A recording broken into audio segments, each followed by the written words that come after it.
Hello students, कैसे हैं आप लोग। माई सेल्फ जेके वैष्णव और स्वागत करता हूं Saint Austin senior secondary school के ऑनलाइन लर्निंग प्लेटफॉर्म पर मैं आपका। देखिए बेटा लोग, हम लोगों ने लास्ट टाइम जो है वो डिस्कस किया था ह्यूमन आई, हमारा चैप्टर चल रहा है human I and colourful word, और उसके अंदर हम लोग डिस्कस कर चुके हैं आई का स्ट्रक्चर, आई होता क्या है, आई के डिफेक्ट्स क्या क्या हैं, और उसके बाद में हम लोग प्रिज्म के थ्रू रिफ्रैक्शन और डिस्पर्शन थ्रू प्रिज्म पढ़ चुके हैं। आज का टॉपिक क्या कहता है बेटा, देखो हम लोग अगर बात करते हैं तो आज के हमारे टॉपिक के अंदर छोटा सा जो कहानी आती है, बहुत छोटे छोटे से टॉपिक है, वो है स्कैटरिंग ऑफ लाइट और रेनबोज। अब स्कैटरिंग ऑफ लाइट और रेनबोज है क्या, चलिए देखते हैं, शुरुआत करते हैं। तो हम लोग अगर बात करते हैं यहां पर, तो सबसे पहले हमारे पास में आता है स्कैटरिंग ऑफ लाइट। देखो आप लोगों ने देखा होगा कि कई बार जो होता है कि हम लोग जाते हैं ट्रैफिक सिग्नल्स पर या फिर स्टॉपिंग सिग्नल्स पर, डेंजर सिग्नल्स जो होते हैं वो बहुत दूर से आपको दिखाई जाता है, रेड कलर का लाइट होता है, दूर से आपको मालूम हो जाता है कि हाँ हमें रुकना है। कुछ एग्जांपल्स मैं आपको बताऊं, सनराइज या सनसेट के टाइम आपने देखा होगा जो स्काई हो जाता है सन की तरफ से वो रेडिश सा हो जाता है, ऑरेंज सा हो जाता है।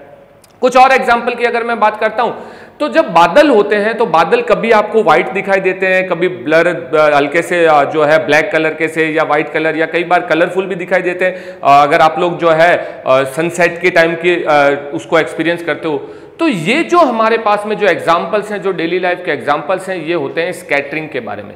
स्कैटरिंग के बारे में बताने वाले जो साइंटिस्ट थे वो थे रेले। क्या नाम था बेटा जी? रेले।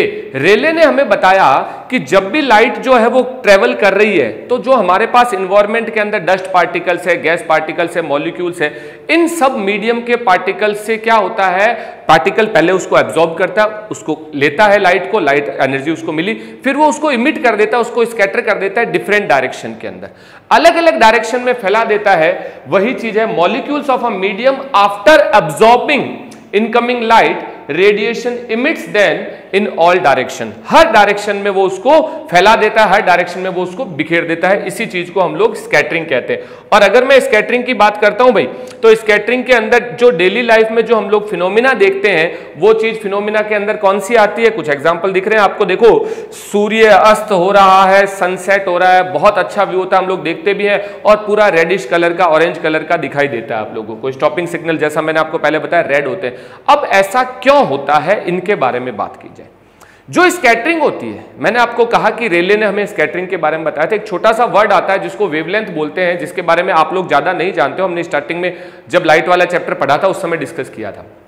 वेवलेंथ एक चीज होती है जो लाइट के अलग अलग कलर्स को हमें डिफरेंशिएट करने में हेल्प करती है। विबग्योर जो कलर्स होते हैं, जब हमने प्रिज्म के थ्रू स्पेक्ट्रम, प्रिज्म का जो डिस्पर्शन पढ़ा था, स्पेक्ट्रम देखा था लाइट का, तो विबग्योर हमने कहा था violet, indigo, blue, green, yellow, orange, red, ये जो कलर्स होते हैं, हर कलर का वेवलेंथ जो होता है वो अलग अलग होता है। जिस कलर का वेवलेंथ जितना ज्यादा होता है उसका स्कैटरिंग उतना ही कम होता है। इसका जो फॉर्मूला है, जो रिलेशन है, वो हायर क्लासेस में आप पढ़ेंगे। आप सिर्फ इतना ध्यान रखेंगे कि जिस कलर का वेवलेंथ जितना ज्यादा होता है उसका स्कैटरिंग उतना ही कम होता है। जैसे हमारे पास में अगर मैं बात करता हूं विबग्योर कलर्स की, तो विबग्योर के अंदर मेरे पास में सबसे ज्यादा जो वेवलेंथ होता है वो होता है रेड कलर का। किसका होता है? रेड कलर का। तो सबसे कम स्कैटरिंग किसकी होगी? रेड कलर की। सबसे कम वो वेवलेंथ होता है वॉयलेट का, लेकिन फिर भी सबसे ज्यादा स्कैटरिंग होती है ब्लू की। क्यों? क्योंकि वॉयलेट, इंडिगो, ये दोनों मिलकर के ब्लू बनाते हैं, हम लोगों को दिखता ब्लू है। तो आप ये मान के चलो कि ब्लू कलर का रेंज काफी बड़ा होता है, इसलिए सबसे ज्यादा स्कैटरिंग ब्लू कलर की होती है। इसी वजह से स्काई हमें ब्लू दिखता है, ओशंस हमें ब्लू दिखाई देते हैं, सीज हम लोगों को ब्लू दिखाई देते हैं। वो ब्लू दिखने का रीजन यही है कि उसकी स्कैटरिंग क्या हो रही है, सबसे ज्यादा, इसलिए चारों तरफ ब्लू ही ब्लू है। रेड कलर की स्कैटरिंग सबसे कम होती है, इसलिए बहुत दूर से हमें दिखाई दे जाता है। क्यों? क्योंकि वो फैला ही नहीं है, वो सीधा सीधा जा रहा है। इसी वजह से स्टॉपिंग या जो डेंजर सिग्नल्स होते हैं उसके अंदर हम लोग इनको काम में लेते हैं, रेड कलर को काम में लेते हैं, ब्लू वगैरह कलर्स को काम में नहीं लेते हैं। ठीक है बेटा जी, तो ये हमारे पास में होती है स्कैटरिंग की बात। अब स्कैटरिंग के बाद में क्या आ जाता है? स्कैटरिंग के बाद में आता है रेनबोज। बारिश के दिनों में आपने देखा होगा कि जब हल्की हल्की सी धूप निकलती है, फुहारें चलती है, और हम लोग जो है वो सूरज के ऑपोजिट, सूर्य भगवान के उल्टा खड़े होकर के देखते हैं, तो हम लोगों को क्या दिखाई देता है? इंद्रधनुष दिखाई देता है, रेनबोज दिखाई देते हैं। वो जो होता है, देखो दिखता तो आपको कैसा है? सेमी सर्कुलर टाइप, बनता पूरा सर्कल है। क्यों? वाटर ड्रॉप की वजह से पूरा सर्कल बनेगा। हम अर्थ पे हैं, राउंड पे हैं, तो हम लोगों को सेमी सर्कल जो है वो उसके अंदर दिखाई देता है। होता क्या है, डिटेल फिनोमिना क्या है इस चीज का, उसको अगर हम समझते हैं तो रेनबो जो होता है उसके अंदर लाइट के 3 फिनोमिना होते हैं बेटा जी। कितने फिनोमिना होते हैं? 3 फिनोमिना। सबसे पहले लाइट एक वाटर ड्रॉप में एंटर करती है, जैसे यहां पर ये लाइट जो है, सनलाइट जो आ रही है, ये वाटर ड्रॉप में क्या कर रही है? आपके एंटर कर रही है। और जब ये लाइट वाटर ड्रॉप में एंटर करती है तो इसका सबसे पहले होता है रिफ्रैक्शन। इसका पाथ क्या हो जाता है? इसका पाथ हो जाएगा चेंज। तो आपको यहां से लाइट, जैसे ये लाइट रे एंटर की है, आप देखो इसका पाथ बेंड हो गया, यहां रिफ्रैक्शन का फिनोमिना होता है। रिफ्रैक्शन के बाद में आप लोगों को क्या मिलता है? रिफ्रैक्शन के बाद में होता है लाइट के सारे कलर्स अलग अलग हो जाते हैं, यानी डिस्पर्शन ऑफ लाइट। ये 7 कलर्स क्या हो गए? अलग अलग हो गए। यहां से ये 7 कलर्स जाते हैं तो फिर फिनोमिना आता है TIR, टोटल इंटरनल रिफ्लेक्शन। ये यहां से वापस बेंड होकर के इसी मीडियम में आ जाता है।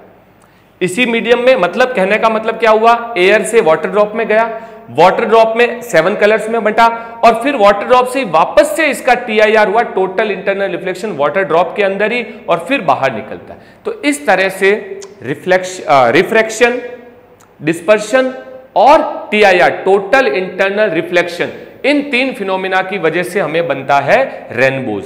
अगर हम लोग देखते हैं तो यही विबग्योर कलर्स का रहेगा, सबसे ऊपर रेड दिखाई देता है और नीचे वॉयलेट कलर आपको दिखाई देता है। इसमें देखते हैं अगर तो हम लोग एंगल का एक बहुत बड़ा रोल होता है।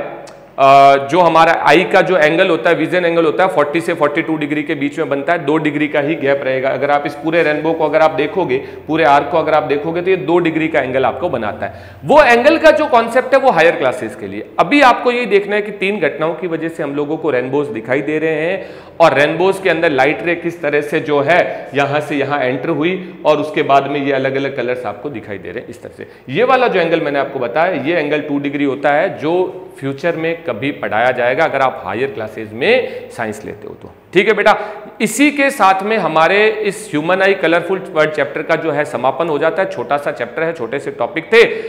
नेक्स्ट टाइम नए चैप्टर के साथ मिलेंगे, नए टॉपिक के साथ मिलेंगे। तब तक पढ़ते रहिए, व्यस्त रहिए, मस्त रहिए, स्वस्थ रहिए। Thank you.